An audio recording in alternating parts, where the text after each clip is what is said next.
Alam nyo bang may bagong bukas na Filipino restaurant na nagsiserve ng masasarap na pagkain sa murang halaga? Kung saan ito? Tara, pag-usapan natin yan!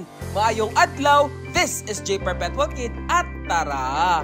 Let's explore Siquijor. Onad's Food House is located along the National Highway in Barangay Sulangon, San Juan, Siquijor. Kakabukas lang nila uli noong July 18, 2024 at ito ang kanilang mga main course. Ang trending sa social media na beef pares worth 160 pesos. May kasama na itong rice at beef broth soup. Meron din silang chicken mami worth 160 pesos. Masarap humigop ng sabaw na to ngayong tag-ulan at ang pansit palabok na 160 pesos din ang presyo. Actually, mahirap maghanap ng restaurant na nagsiserve ng palabok sa isla. Kaya it's good that they're offering it at masarap pa. For desserts, meron silang halo-halo for 120 pesos. For a complete list of menu, please visit their official Facebook page. By the way, they are open every day from 10 a.m. to 10 p.m. Again, this is J. Perpetual Kid and we explored a newly reopened Filipino restaurant na nagsiserve ng masasarap na pagkain sa murang halaga.